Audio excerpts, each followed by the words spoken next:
temps qu'elle alertait l'attention mondiale, la bataille de Palestine a déchaîné les passions arabes. Traversant Amman, la capitale transjordanienne, les armées irakiennes se sont mises en marche pour porter secours à leurs frères de race aux prises avec les Juifs.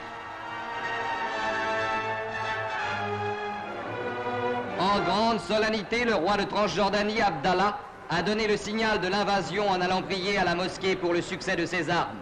Et à travers les déserts de pierrailles, semés de tels, ces buttes qui recouvrent les ruines de cités disparues, l'armée transjordanienne a franchi le Jourdain et a vu un jour se découper sur l'horizon les murailles de Jérusalem.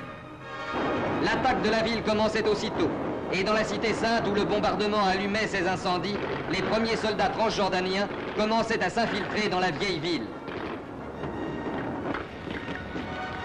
Quartier par quartier, après une défense acharnée, les blindés de la Haganah cédaient la place, tandis que les tireurs d'élite arabes s'efforçaient de réduire les nids de résistance.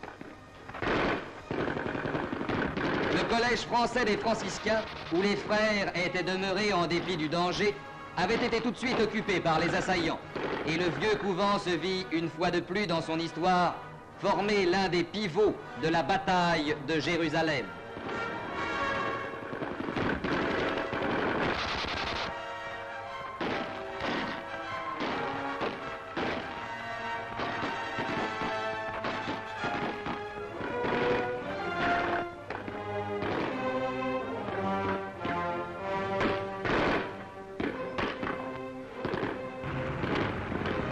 Les blindés arabes gagnaient du terrain.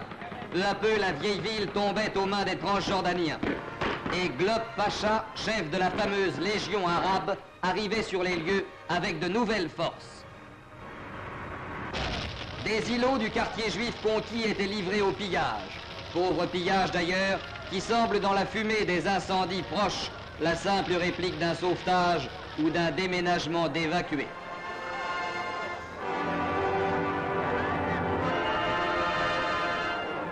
Jérusalem était prise. Le drapeau transjordanien flottait sur la ville sainte et le calme à nouveau tombait sur le mont des Oliviers et tous ces paysages ennoblis par la passion du Christ. Ce calme pouvait coïncider avec l'annonce de la trêve qui accorde un nouveau délai au règlement du problème palestinien.